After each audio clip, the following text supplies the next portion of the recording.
Yeah, whenever she lets everybody, she's gonna give people time to come in, as long as she gets the okay that it's streaming, Okay. then I think we're good right at 2 o'clock. That's the idea. So Eva, you just let me know. You really Mhm. work with that. Yes, It goes fast. I could go Because this is fast. all new for everybody. Yeah. Yeah. Ever have a race with Ladies, them? there's some comfy seats if you prefer. Yeah, there's a chair there, there's a chair Happy there, back yeah, here. there's one up there. Place. No, you went for sure. And please, everybody, turn the phones. Okay? Close the phone. Turn the phone. Silence your phones. Medicare, Medicare. Todd, your phones. I got 12 phones. I can help you. This is my phone. I know. Click one. Things already off. Oh, no.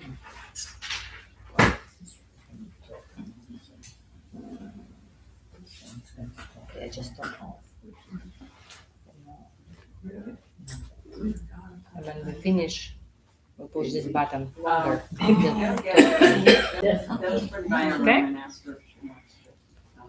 Let's see. She might not want to.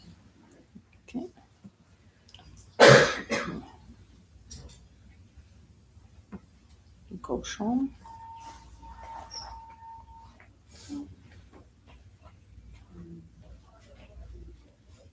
Hi, Sean. Did you see us? Okay. So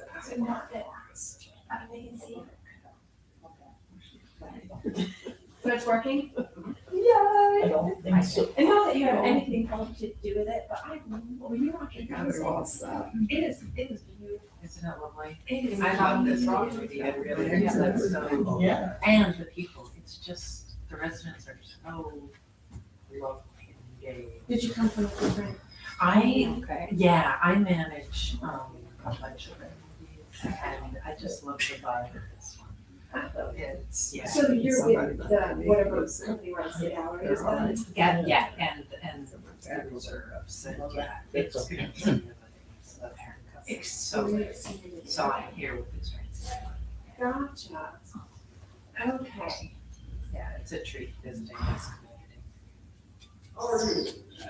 Cause this is a There's a new, lot of right? distance between. Yeah, we have some like brand new ones that's like have broken out this year. So all of, I mean, the experience you're living is so this company, they bought this community. Gotcha. But, That's why. Because I remember the name. okay, yeah. Because when I first moved to Florida, we were trying to decide how far.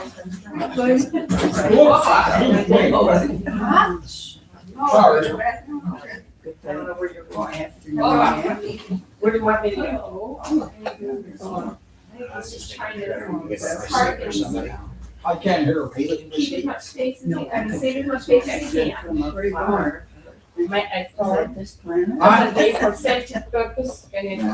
Turn it off? Yes, please. They have chairs around, you know. Leslie, Yes. Carl behind you in the wheelchair. Oh, I won't be okay. able to hear her anyhow. All right, okay. I can't hear her anyhow, so what's the Thank you. difference? Are you good? She will use the mic. That would I'm help. glad we're up here. Because there's more galleries. And there's one that's mobile right here. Like we're in. Yes. I I can, don't really know. Hey, how are you? how you doing? People come late. It was so long ago that I was thinking about, well, no, I don't remember. They're independent. Yeah, that's weird. Kind of scary looking to me, the best we Great. where she does things. I know, that's why I can see it. Oh, really?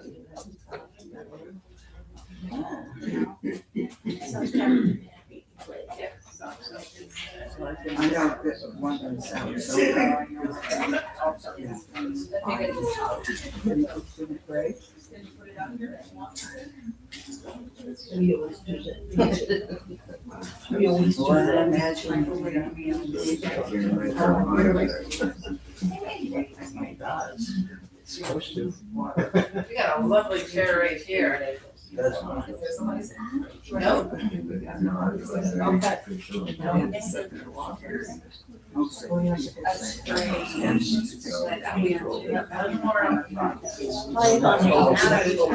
You want her, baby?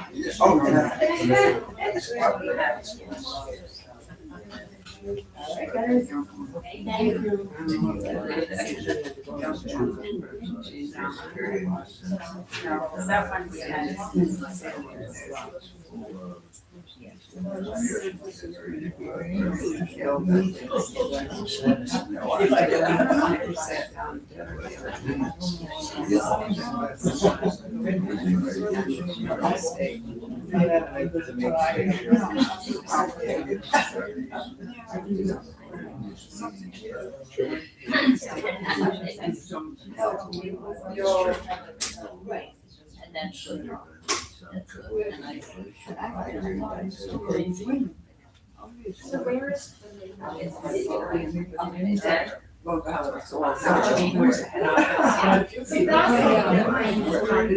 that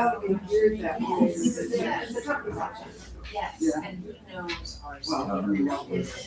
our I don't know if you've all got access to mine. students. Oh, well. Not to the point. We, I have.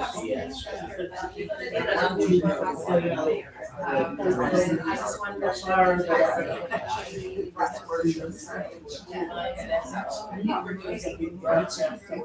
I'll let you know. These next couple months, and then we're child.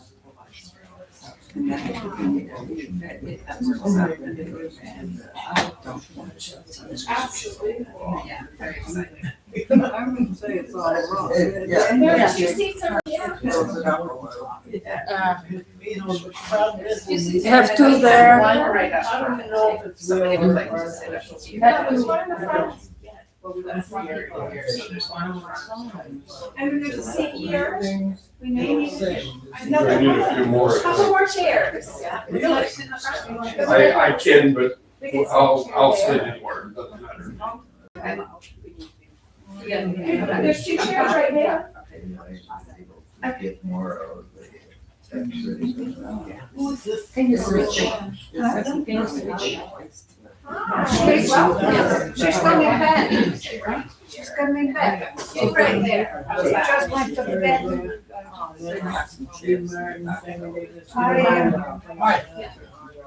That's one. Artificial, that's for you. How are you, my friend? You're a full house. We do have a full house, it's fantastic. Yeah. Right here?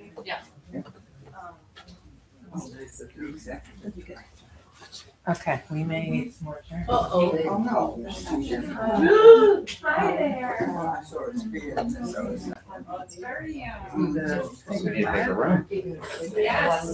Absolutely. Looks like I moved that. We're starting out some more chairs. Can you switch? That's quite a gown. Well, thank you. That's quite a dress. Very artsy craftsy. Yeah. That's why I like it. There's a little difference. I love it. I was just going to read this, but I didn't want to. Hi there. We needed something for you. I just given up my seat. Yeah, well, we can get a chair. Maybe we can put Yeah, one here. so here, she go grab some more We'll go extra get some more chairs. chairs. She's bringing more of them? Oh, okay, so we Is it? all right, perfect. Same My thing. walker. My Outside. telephone is in my pocket. I'll put that outside. Okay. If everybody could make sure that your phones are on silent, just so that we don't disturb the I lecture. thought I always thought to turn the airplane mode down. Did y'all hear that? If everybody make sure your phones are on silent. Yeah, I got some text, so I. Kimberly, I think we're gonna need to get started here. Hi. And if you will remind us afterwards to turn our phones back on, that would be real nice also. I hear you, I hear you. Okay. 3 hours later, I don't have the calls coming in. Okay, No. yeah. Thank you. I feel you. Wi-Fi is on. Okay, are we ready? Yeah, I'm all set. Okay. Eva's the. Sandy, she go to the bathroom. If you can help me, what do I turn on?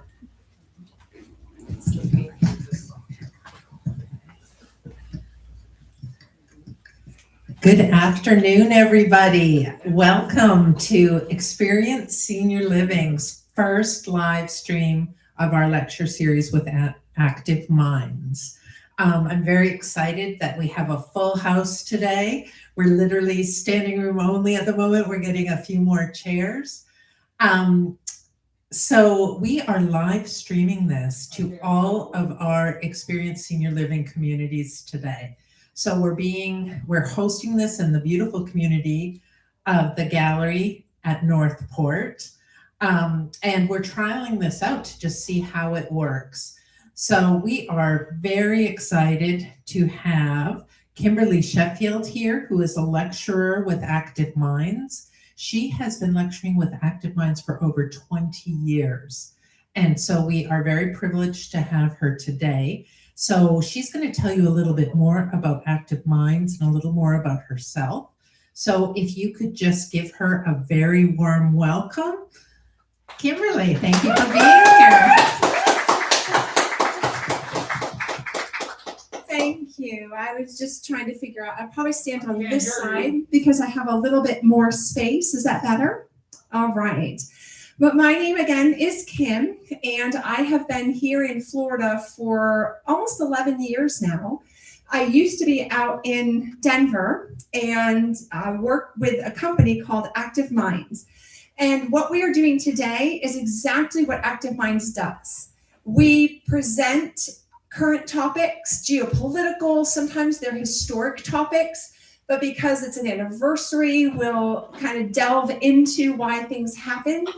And we didn't want to come just to explain details to you.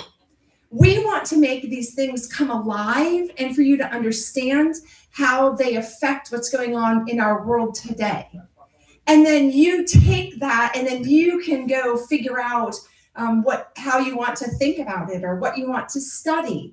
And so it's a very exciting, I guess presentation is not really the word I'm looking for, but it's a unique company and we're unique in what we do.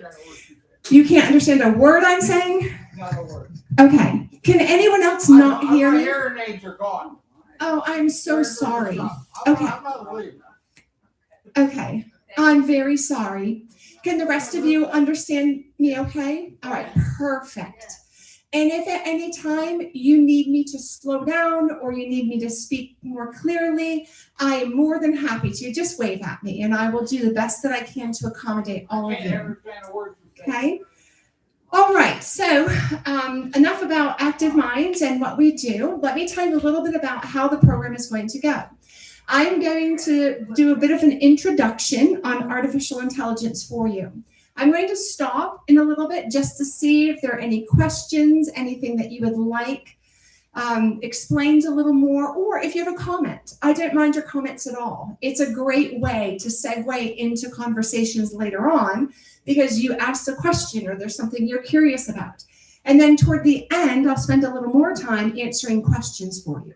All right, so that's how we will proceed with this today. And I probably have to go on the other side just because of the computer. I was trying to stay in the screen for you.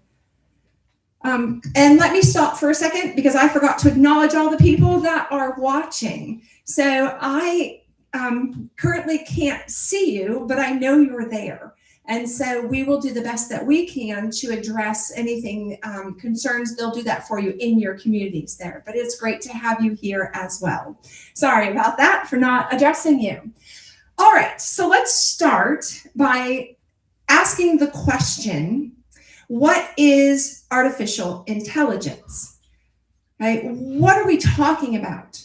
Well, if you ask one of the artificial intelligent chat boxes what artificial intelligence is, you will get different answers, but most likely they will be correct. And that question was posed to ChatGPT. Have any of you been on ChatGPT or any of the artificial bots? Okay, so a couple of you have used them, 3 or 4 of you. Well, when you ask it a question, okay, it's going to discern the best answer based on the information it has and what it's gathering from the internet. That's primarily how the chatbot GPT works. And so it was asked that question 2 different days, and guess what? There were 2 different answers, but they were both correct. So whatever was flying through the air that day, through cyberspace, was what it collected to come up with the answer, but it was still a correct answer. And so artificial intelligence is different from what we think about as just like a simple robot or a simple electronic device like a microwave, because its job is to mimic human thinking. Its job is to not just mimic, but figure out patterns in human thinking and be able to come up with new ideas. So there are a lot of different types of AI.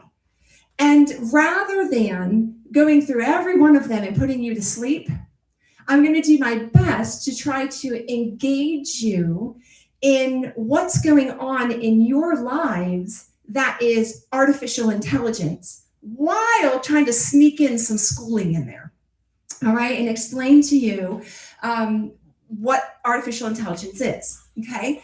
So when you were in school, you may have learned about the mind in maybe a general psych class.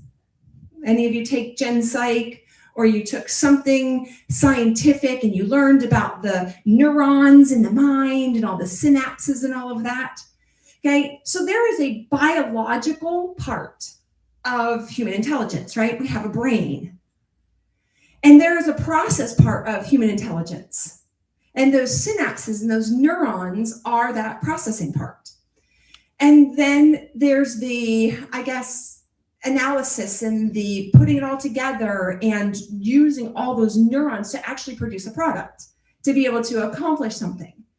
And so in artificial intelligence, they're trying to do this without having a human brain. Okay? And some of you are looking at me like, there's no way that this could happen. Well, how and why do we even talk about it? Well, most importantly, I think just being a teacher is because of the imagination that is built into us. People have been imagining AI forever. And you go, no, they haven't. Have you ever tried to think of something? I did.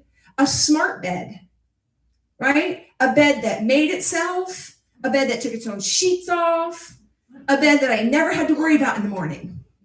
Wanted a smart bed. What's that? That was just my imagination as a child, because I, yes, had a mom who made me make my bed. And so I imagined and tried to figure it out, and how would it, do what it needs to do, because it couldn't just be mechanical, because it had to know, certain things. Well, that's the idea. There is the mechanical side of it, but there's also the processing and coming up with new ideas and imagination.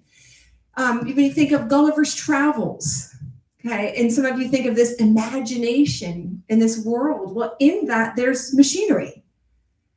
If you go back to the arts of the what's the word, like for the Renaissance era, and you go back to kind of the new, even before that, the new ideas that have been proposed throughout history that have often been mocked or said, oh no, that's evil. We need to keep going with this. We need to stick with tradition, right? And people come up with these ideas like the earth goes around the sun instead of the sun going around the earth, right? Yeah, these ideas that we go, that's crazy. Well, imagine someone saying, it's possible that a robot could make your bed for you. And you go, what? Well, back in 1492, Da Vinci came up with a mechanical knight. So don't think Wi-Fi, modern technology, because we didn't have it yet. They didn't have that, okay? But the idea of a knight that could go to war instead of a human that goes to war, and you go, wait a second, don't we do that today? We absolutely do. What do we send into war? Drones. Yeah, we send mechanical beings, if you will, into war today. And we're going to talk more about that as we go. And so the imagination of humanity is really what helps to keep things going. Now, you have to have other factors. Somebody had to understand math. And what amazes me is that there are people that looked at something and said, oh, that's math related. Because when you look at something and I go, oh, that's pretty, right? Or, oh, that's very tall. But you can boil everything down basically to a line and to a formula.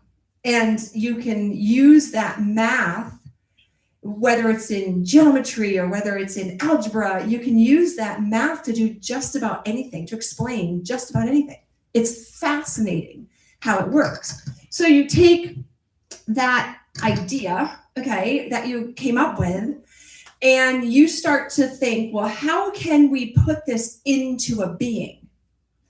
Any of you ever watch Star Wars? Yeah? Okay. Any of you like C-3PO or R2-D2? Okay. What do you have? You have a robot that speaks how many languages, right? That a robot that can communicate and solve problems. You have a bot that is, not as human-like in its form, but remember all the little special things that can come from that one little eye or whatever, that one little sensor. And so the Star Wars is an imaginary item, right? Imaginary robot that was brought to life. And you go, wait a second, they really didn't do those things, did they? No. But when some of the things they did, some of the mechanics of it were really true. But when you think about the imagination and the mathematics put together and the practicality of it, and you go, wow, that's pretty cool. And we have this advancement, if you will. Well, 1492 up to Star Wars is a long time.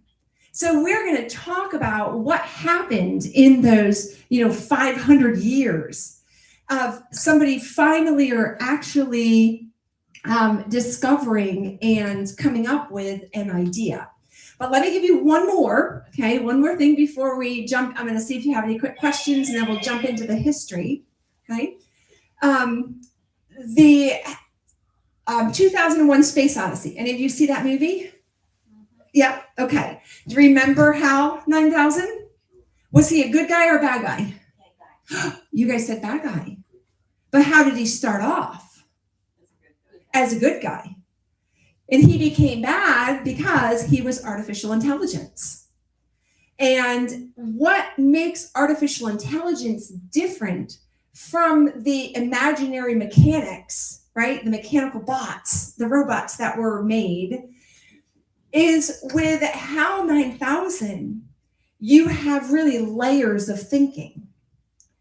And so it's not just the idea that I take my knowledge, I program it into this, and I tell the bot what to do.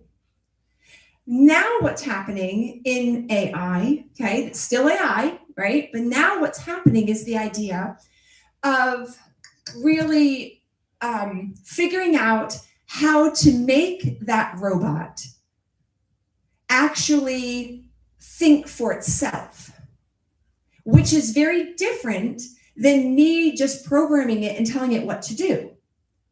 So the difference is I take the same math, right? I take those algorithms, I plug them into one robot, and that robot will chop my carrots all day long for me because I ask it to chop my carrots.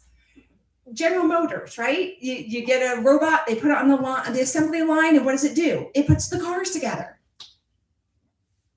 And that's what it's programmed to do with an algorithm. Instead, you program the machine at General Motors to think about its work. And you let it start looking at the patterns of what's happening on the assembly line. And you let it look at, 500 different cats so it figures out what a cat is. And you let it watch 500 different videos of cat behavior. And you want to know what's going to happen? What's that robot going to do? It's not just going to say, oh, a cat walking. It's going to go, there's something similar in this cat's behavior, therefore cats must do this. That kind of reasoning is human thinking. Now, is there an algorithm? Is it still mathematical? Absolutely. But it's not programmed to do something specific, a specific task. It's programmed with the data and given more data and more data to eventually start generating its own information. And so we can get very simple with AI, or you can get way complex with the advanced generative AI, which is where everyone kind of thinks we're going. And that's kind of the direction that we're heading. Now, before I jump into some of the ideas that gave us artificial intelligence in that kind of 500 years, 600 years before the 20th century, do you have any questions or comments, or is there anything you would like from me before I continue? Are we good? Everyone's comfortable? We're good? All right. And hopefully everyone out there can hear okay and is following along all right. All right. So, and there was nothing in the room, just in case you were wondering. All right, so let's talk a little bit about the ideas behind this that were actually put on paper and were put in these theories that were proposed that are eventually going to lead us into the incredible systems that you have today. Because there are artificial intelligence things helping you today you don't even realize. Every time you go to the doctor, when you are out in the streets, there are things that you don't even see because most of it is unseen. You have that R2D2 that you can see getting out his little tools, right? You have that too. But then you also have this invisible, it's unbodied, not the Jetsons kind of robot you think of. It's just theory. It's in space. It's the the computer programming. What's the word I'm looking for? 010101. My brain just lost it there for a second. I'll binary. Thank you. Binary is the word I was looking for. It's that binary coding. Thank you. All right. So let's look at this, and you go, well, what are you talking about? A thinking machine. Okay. What subject have we been talking about? You go intelligence. But generally things are related to 4 core subjects that we always study, right? And when you stop and think about what we've been talking about, mathematics. And so you want something to start being able to calculate and do things with math. That's fairly easy. If you understand how to type a formula, program it into the computer, it's fairly easy. But to get something to think in a language is a completely different thing. To get a robot to think in English and French and German, and there have been proposals to make a universal language for AI, to make it where everything and everyone can talk to each other. Because if you can boil it down to math, then maybe you can boil the language down to math as well. And so the LOL thinking machine that was written about, if others had looked at it earlier in the process of artificial intelligence, then it's possible that they may have had artificial intelligence a little earlier, except that they didn't have things like electricity. And so the thinking behind how to use the math to explain how the human mind thinks is fairly old. So where do they practically use this idea? Okay, look at the tabulating machine here compared to the LOL's drawings. Do they look similar? Yep. So you're tabulating, you're counting. A machine is figuring out things for you. And we're going to come up with all kinds of machines that are going to help us in war. Were any of you in World War II? Or your family was in World War II? Yeah, some of you. I had a grandfather and 4 uncles who fought in the war. You want to know one of the things that's going to save lives in the war? Are machines like this that are going to be able to decode messages. And as we decoded the German messages, lives were saved. The war was shortened because of machines that started out tabulating, right? Counting, figuring out patterns, adding things up, doing simple math computation like a calculator would do. And then they advanced into something that has saved lives and has affected your life and my life.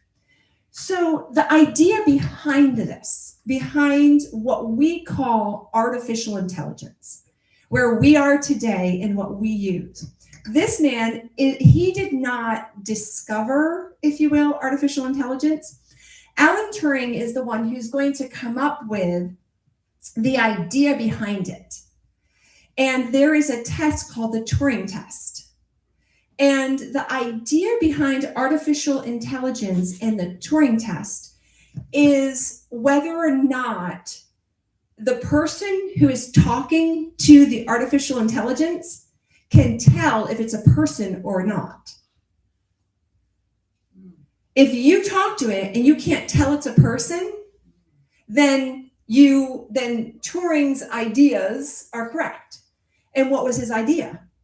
That a thinking process could be artificially made that could compete with the thinking process, respond to the thinking process of humans. Now remember, there's a biological part of it. So they're not tapping your brain, right, to be able to do this. Yes, they have, and they've learned and studied brains and all of that to figure out how they work. But there's nothing they have to connect. It's figuring out the process of how it works. So he's considered the father, if you will, of artificial intelligence. He's the one who he's not going to name it, but he's going to be given credit for the name, like why the name was given, the reason that we have the name artificial intelligence today. And so if you stop and think about the brain again, remember those neurons we were talking about in the brain? Well, the neurons are connected by synapses. Does anybody remember what a synapse is from biology, or I have any scientists or doctors in here? Yeah. Okay, what's the synapse? Do you remember? Yeah, it's where the nerves come together. Okay, and they really, it's kind of like almost like a jump. It's kind of cool how those synapses work.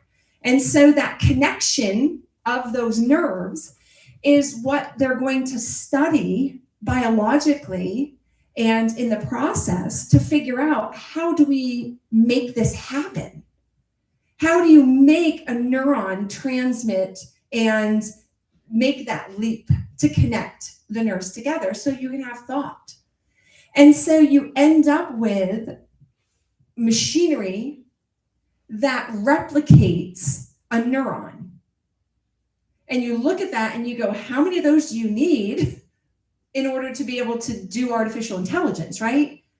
There's a lot that you would need and a lot that would have to happen to make this artificial neuron function and think like a person.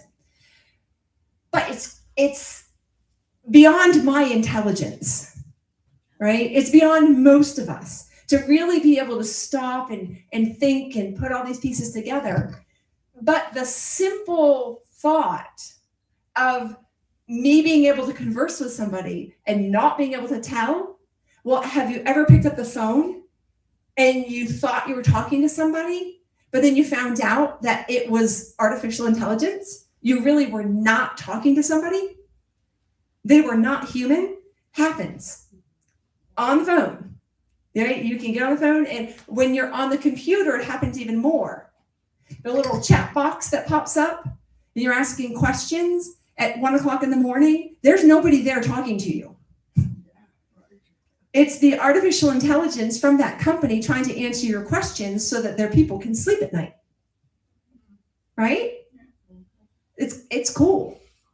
And so even though it seems like it's way out there, it's not. For most of you, it's in your hand. You have it on your phones, you just haven't used it yet. So when did it become practical? Where we're finally thinking, okay, we got this, and you go, wait a second, 1997, that's a long time. Yes, it is. Because artificial intelligence has gone through what they call summers and winters. Times when it looks like it's going to be a great thing, and all of a sudden it ices over and it goes nowhere. So what happens? In the 70s and 80s, there were these projections, these ideas, right? You've got Star Wars, and there are people talking about this intelligence and this human thinking, and, you know, we won't need doctors anymore because you can have a machine operate on you, right? Okay. So there are all these things that people are talking about. And then all of a sudden, some of the scientists come back and say, wait a second, maybe it isn't going to happen quite as fast as we thought, because people were making predictions. They were saying, well, within 2 years, we'll be able to do this. By the time we get to 2001, we're going to have this. And so as they made the predictions and they didn't come to fruition, the funding for artificial intelligence disappeared. And when you don't have funding, you don't have research. And one of the things the United States has been incredible for is research. We don't generally steal other people's ideas, re-engineer them. It's usually other people coming and taking the ideas. Now, sometimes it happens, you know, where we'll find an idea and claim it as our own. People have done that throughout history. But research has been one of the strengths the United States has had. Well, if you don't have money to fund research, research isn't producing money. And because it's not producing the money, then it often is what's pulled. Okay? Because they're not selling anything, they're figuring out how to sell it. Right? And so you have that winter. And then it happens again. The 1990s, the latter part of the 1980s, it kind of picks up a little bit. And then it happens again, where there's just the predictions and what's going on. And then you have Deep Blue. Deep Blue is a non-bodied, intellectual, computer-generated AI, basically. Okay, so like a GPT kind of chat. Not a chat bot. It's a gaming system, but it's an AI who's playing the game, and the AI is competing against the world champion chess player. And it didn't take the AI long to beat him. So you play a 6-game set, and by the time they were done, the AI had won. So what had the AI done? It had analyzed and figured out, and because you can learn chess and you can be programmed to play chess, right? But there are games that you can program and you can kind of figure out, but only as far as a human can go. And the thought is, can AI go beyond the human? Can it think of things humanity hasn't thought of and actually generate thought? It's a cool concept. This is not that. We're not there yet. What the AI is doing, though, is watching what's happening, reading the other player's moves, and being able to respond accordingly. So it has to think through the process. It's not just going down and checking off the next box. Here's the next move, here's the next move, here's the next move, like the robot chopping my carrots is. Okay, it's very different. And so there is a game called AlphaGo. And the AI is huge in the game world.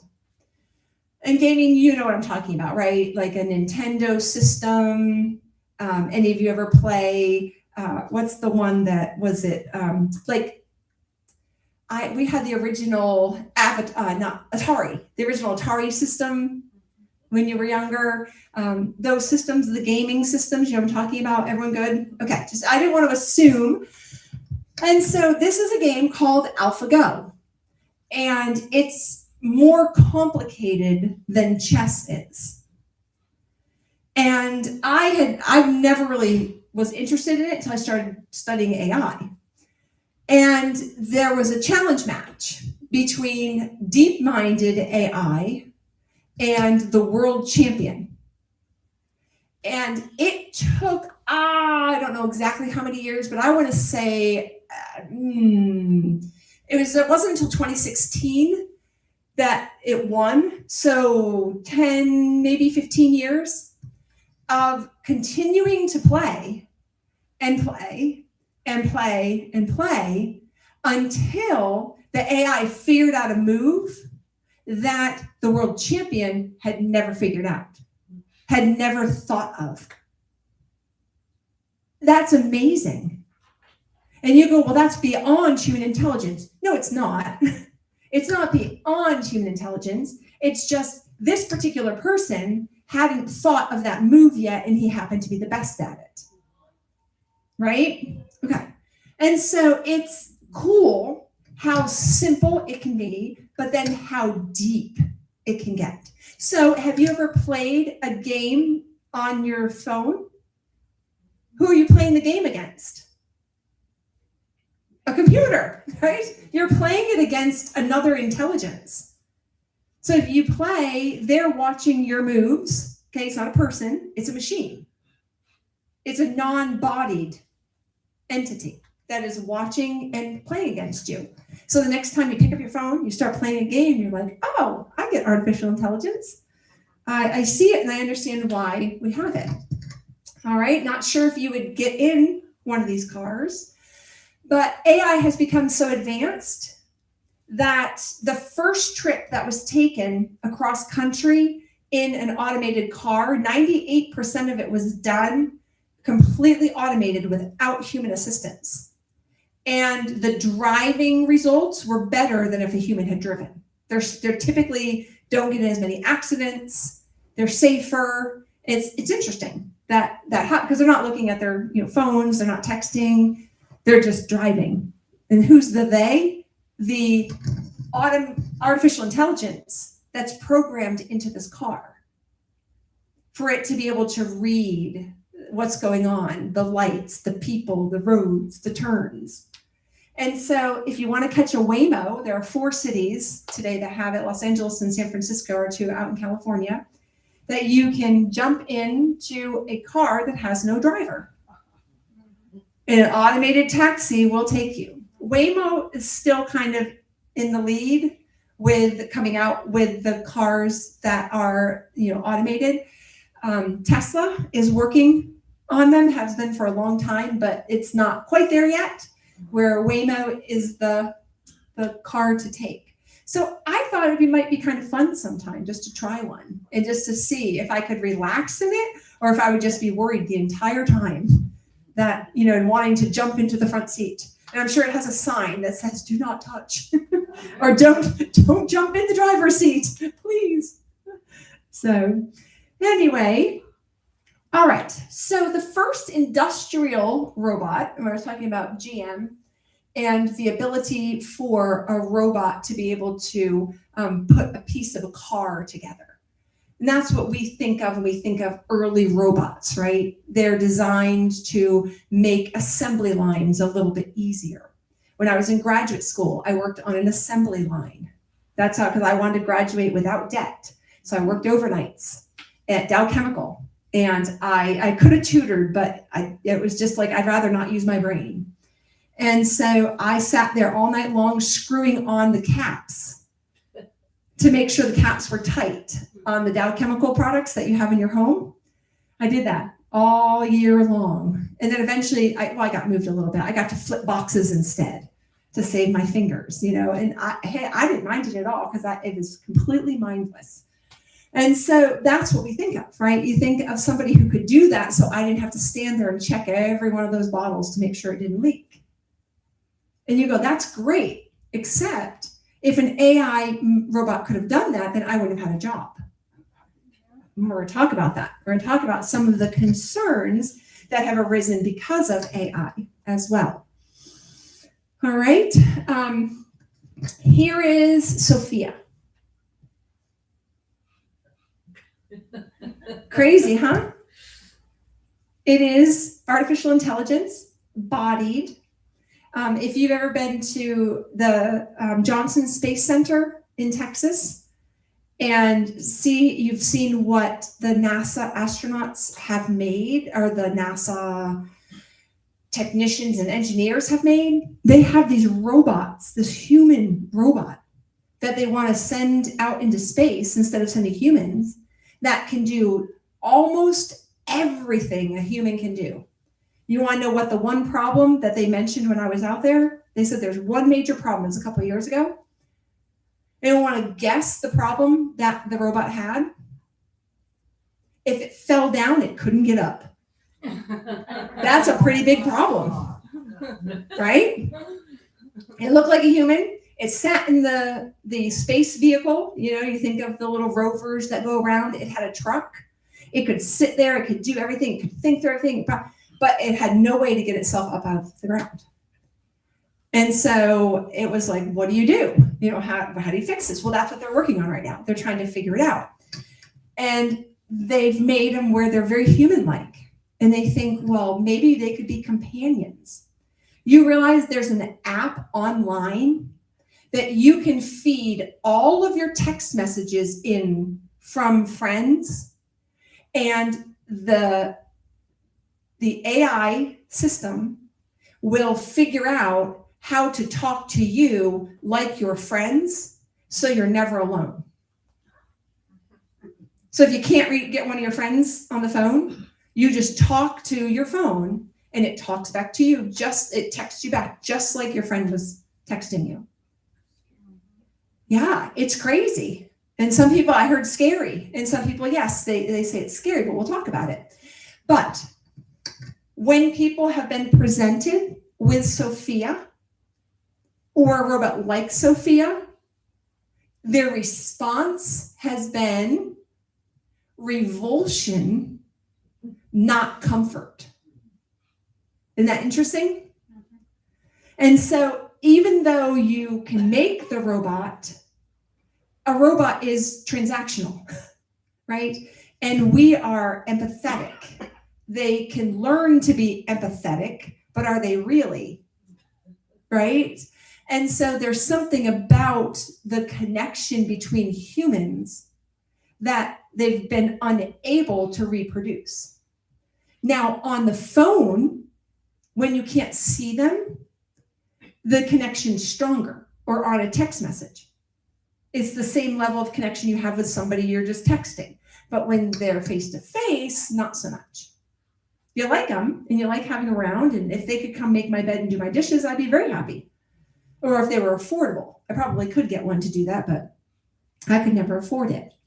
And so when you think about the types of AI that we have and what we do with it, it is as simple as your Alexa or Siri on your phone that you ask a question to, and in a matter of seconds, scans the entire internet and comes back and gives you an answer. I have a Google one, so you can get Google, and we have an Alexa at home. Google happens to be in my room, and I ask it every morning what the temperature is, what the weather's going to be, what time it is. Because I'm in the bathroom getting ready, just talking to Google in my bedroom. so that I can find out what's going on, so that way I'm not late. Because then I don't have to, pick up my phone, have to do anything. I can pick out my clothes and figure out my shoes, just talking to Google. And you guys are like, you're crazy. It makes my life so much easier to do that. And so it's as simple as that. It's as simple as, hey, order this for me, and boom, it shows up at your house. Any of you done that? You ordered food or something, you just order it right off your Alexa from Amazon, and there it is. And so it's as simple as just a communication, that one layer of, interaction, as opposed to the more complicated, deep-minded type of AI. All right. So you may have heard of OpenAI and Anthropic, who are the big movers and shakers in this. Facebook, of course, it's called Meta now. Meta is one of the big ones. Google is one of the big movers in this. And you're probably a little more familiar, but you probably have heard of OpenAI and Anthropic, Time Magazine's Man of the Year. What are they saying, and what are they, thinking as far as AI goes? They have concerns just like everybody else does. And they go, well, we're doing this because this is good, but we like the fact that there's this open platform and we can use the AI, and we want it to be accessible, but maybe we should put some safeguards on AI. And so you have the mover and shakers of the industry. And so I kind of went over this already because I got a little bit ahead of myself, but in the kind of the movement of the revolutions, when you think of, well, I didn't really do that. I kind of did the winters and the summers. We didn't really go over this. The 4 industrial revolutions. The industrial revolution in Europe, the mechanical production, railroads, steam power, and all of that is going to begin there first. And it comes to the United States. So if you notice, we have the second, where you have mass production, electrical power, the advent of the assembly line, and all of that. That's the one we're going to kind of join in on, coming into the 20th century. The third are your electronics, your computers. They've changed our lives. You're carrying a computer with you, and you can diagnose medical things with it now. My watch can tell me whether or not my heart is in atrial fibrillation. Right? I mean, my heart, this will tell me if there's something wrong with my body. It's crazy. And so then now what they're saying is AI, the future is huge. It's going to revolutionize, just like the cotton gin did and the mechanical inventions, just like the mass producing of cars and refrigerators did, just like the computer that we now rely on. My children would not survive without their computers. They wouldn't. I at least think I could survive if we were blacked out for a while. Most people younger than me, they can't. They'd have a very hard time. They don't know how to fish.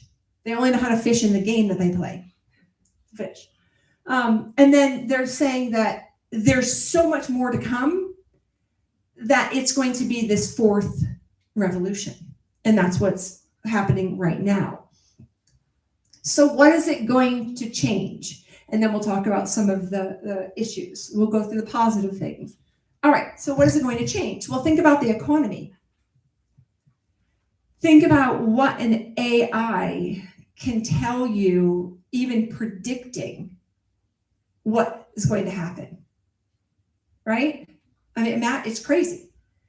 If you could figure out how to get an AI to predict the lottery for you, and you laugh, you don't think there are people out there trying to figure it out? Because they are. There are AI that the banking industry, counseling. You go, counseling? Absolutely. You need advice about something, you ask your ChatGPT, and it's going out to all the therapists who've ever written online, all the books that have ever been written. It's pulling out the main idea and giving it to you. And so it's counseling you. So counselors may not need to be around anymore, right? Absolutely not, because you still need that human connection. But it's going to affect the economy in many ways. There will be less of a need. And that is, they're saying by 2050, I believe was the year, AI is going to replace, it's in the millions. I want to say it was like something like 30 million jobs or something like that. No, 9 million jobs. I'm thinking another statistic. But it's going to generate 11 million different type of AI jobs. So it's not a disadvantage, except unless you're the person on the assembly line. Now you have to learn how to run the equipment if you want to stay at that company. You have to learn how to manage things. So it's going to change the job market and what we do. So the economy is going to be one of the places that there are huge pros, but even globally, there are huge cons because of AI. Medical, they're already using it. Think of the medical field and the research that they're already doing using AI, and the machines that are already, doing surgery on people. They're using machines to rotate. There's this one, like they were doing leg surgery, and the first time they used AI to do a surgery, AI actually moved the leg exactly where it needed to be for the surgeon to do what he needed to do. Yeah, it's crazy. And so it's pretty neat. But what about the military? So I mentioned drones, the gentleman in the back. We use AI all the time in the military. AI saves lives, if you will. It really does. I mean, it's kind of hard to say when you're talking about war, but instead of somebody being blown out of the sky in an airplane, if the drone gets blown up, I mean, it's a couple $1 million and we have to pay for it, but it's not a human. And there are all kinds of advantages to have the best AI system. Right now, we are in a huge AI race. Remember the space race? We are now in an artificial intelligence race because of the military. The economy as well, but the military really is the key. Anyone know who our biggest competitor is? Anyone? China. That's exactly right. So you have Europe, of course, working really hard, the European Union, the United States, China. And China is in the race. Different from what we do, because we do the research, and then China takes our research, which is what they do with just about everything, and they make it better. They just do the improvements on it. Make it more powerful, better maybe in the sense of it explodes bigger, not better just in quality. Sir? North Korea is another one. Yeah, North Korea. That's exactly right. Very good. Thank you. He just mentioned that North Korea is another one. And so AI this race is akin to what was going on in the space race. There is an advantage to controlling AI. Well, you go, who controls it? Well, nobody really, right? I mean, anybody who has the technology that can sit and understand the binary code and understand the algorithms can work with AI. That's why you end up with all the deep fakes, and you end up with the misleading things that happen with AI that are AI driven, but they're also people who are figuring out how to use it and control it, and so it's huge. And so this idea of super intelligence is where we're going. Like we're going to get there. We're going to be like super smart, and AI is going to be able to solve all the problems of the world for us. And so you won't have to go to war, and you won't have to, work. What do you do? I mean, like if AI can do all the work, maybe we can stall vacation, go on cruises. Who knows? If AI can make enough money for everybody, for the country, for the people. It's kind of a cool concept, but that's what people are dreaming of. And so going back full circle, it comes back to imagination. And people thinking of ways they can use it. The problem is that people think of diabolical ways as well. And so there are a lot of concerns, and we'll just mention these not to scare you, but there are concerns that what happened with HAL 9000 can actually happen. That a computer can rethink its purpose. So its purpose beyond what it was created for.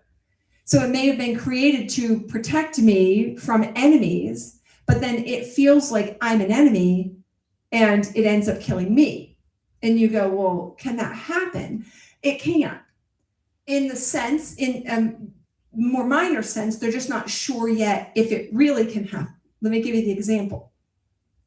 There was a computer system that was designed to protect the messages, like the security messages coming through, emails. And they tried something with this intelligence, and they started sending emails talking about them shutting down the intelligence. And they talked about the reasons why they were going to shut it down and what was going on about it. And guess what happened? The artificial intelligence, the computer that they were using to monitor these emails for security, came up with a plan to stop the CEO by bribing him, because in the messages they had talked about an extramarital affair. So he was blackmailing. He was going to blackmail the CEO to keep himself alive. A computer did that. Artificial intelligence, not a person.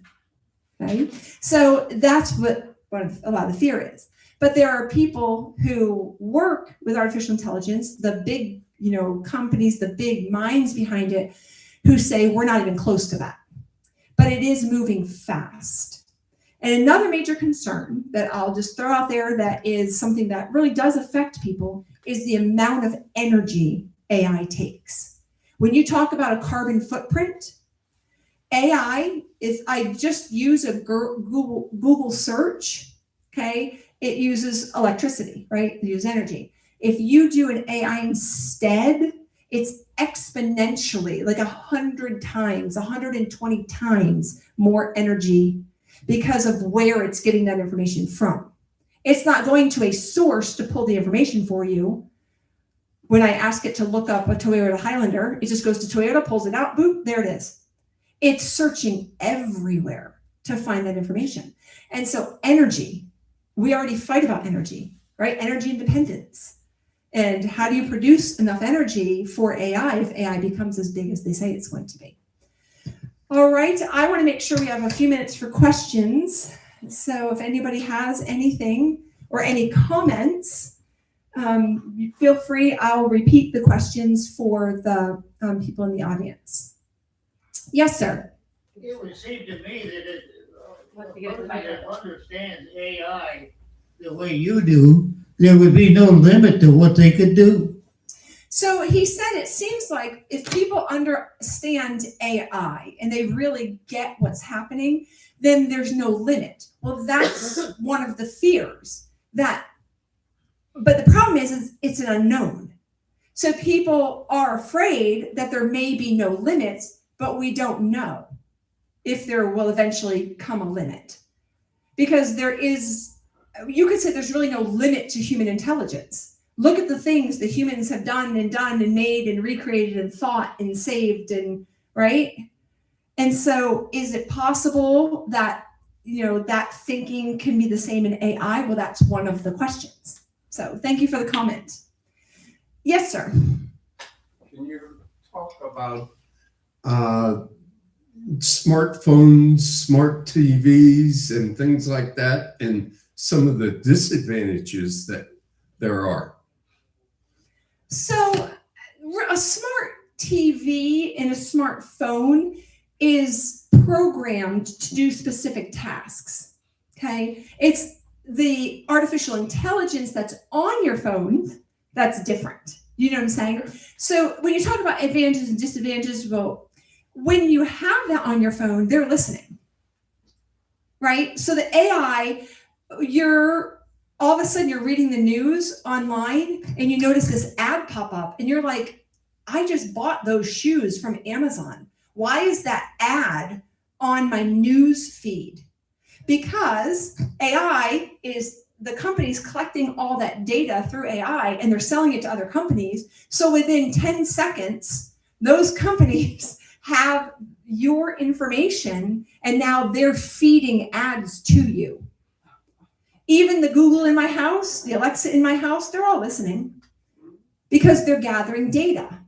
And so if you're worried about it, unplug them all until you're ready to use it, right?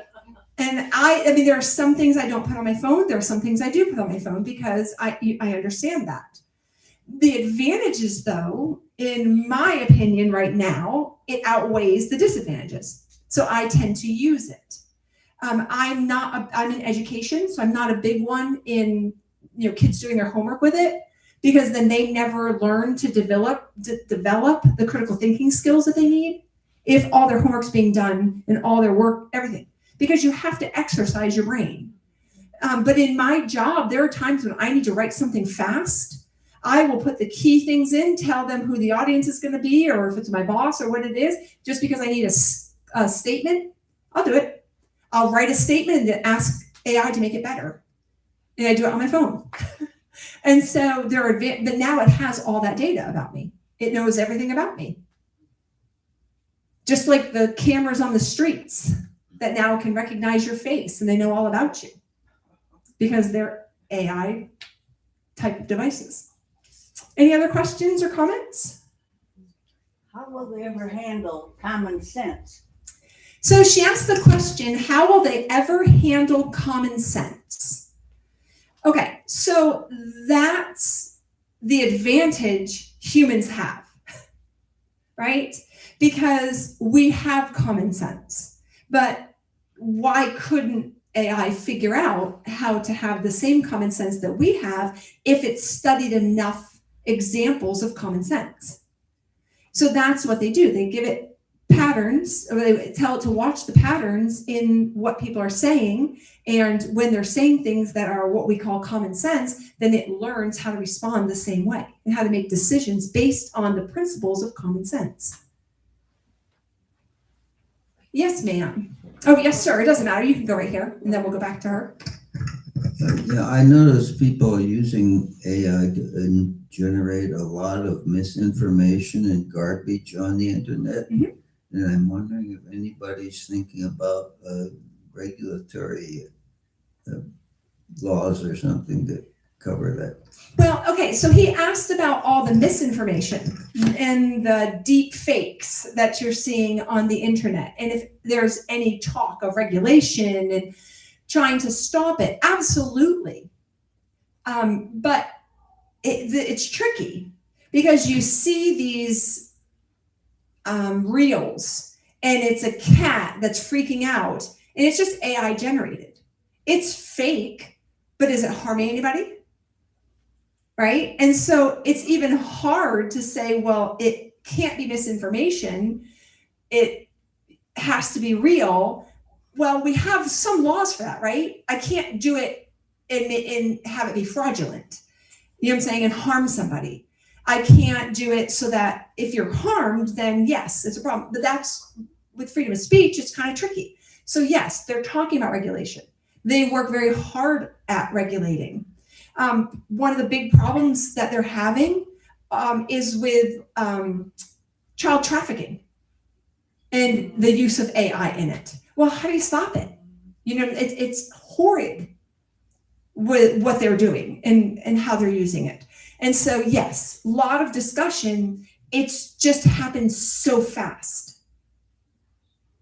Even though they talked about it and it's been imagination, the reality has been just a few years.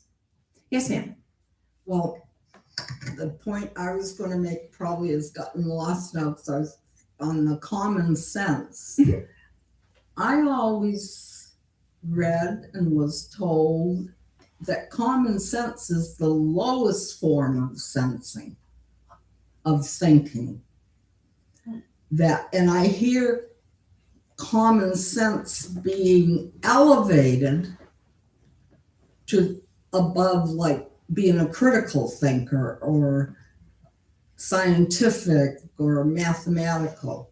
That I thought I learned that in philosophy class about maybe 60 years ago. I don't know. Yes. So, okay. So she mentioned that common sense is kind of your base level. You know, you pull your hand away from the stove because common sense tells you that your finger's going to get burned. Right. But as a human, something that might look like common sense to you, to a computer might make perfect sense, unless you watch the patterns and you figure out that this really is, because what's common sense to you? We go, it's common sense. Today, common sense is not common sense. The common sense from 60 years ago is very different from the common sense today. And I could give you an example and all of you would go, oh, brother. So I won't even give it to you. You know, I mean, she knows exactly what I'm thinking. But there are things that used to be that this was this and this is this, and that's just how it is. It's common sense. But who defines it? So it's not elevating it. Critical thinking is the major problem, and that's what they're going after. But the one thing that humans have is that we can move with our culture, right? We can change with the common sense of our culture. We can develop those things that because we have that intuition and that contact and the knowledge of other people. So it's not critical thinking per se, as much as it is that connection. Yes. Yes, is there an app that you could get on your phone to get into AI? Absolutely. It's called ChatGPT. That's one of them. There are many of them, but that's the most. with this. Yep, that's the most common. And so, yes, you have your lovely Eva here, and she can direct you or point you in the right direction to figure out how to get AI on your phone. Many of you, if you have, does any of you have an Apple phone? Okay, all you have to do is squeeze it. I'm now on AI. That's all you have to do. So you may not have even known that. You hold the power button and squeeze it. That's all you do.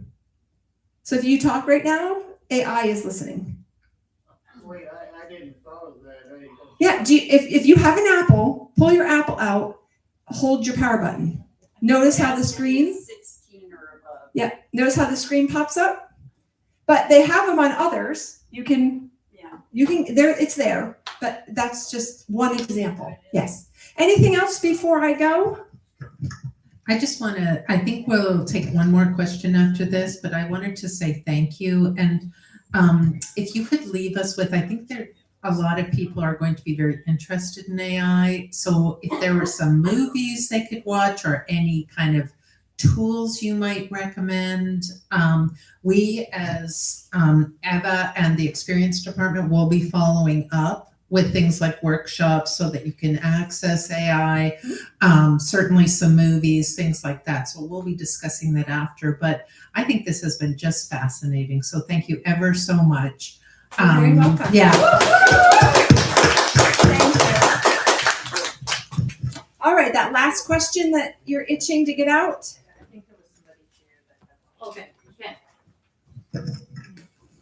The problem with the computer Howell was he didn't have any ethical or moral decision-making powers, I guess. And I'm wondering if that's something you think AI can manage, the human aspect of it. So he asked about the human aspect of ethics, and that is one of the big issues.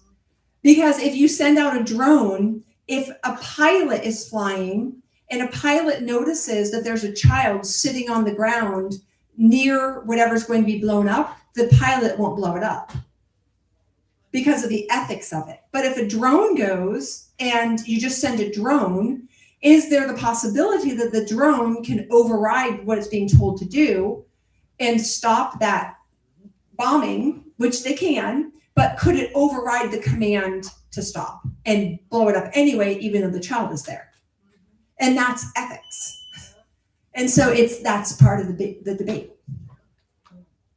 Anything else? All right, I will see you, hopefully, I'll see you again. Thank you. Bye.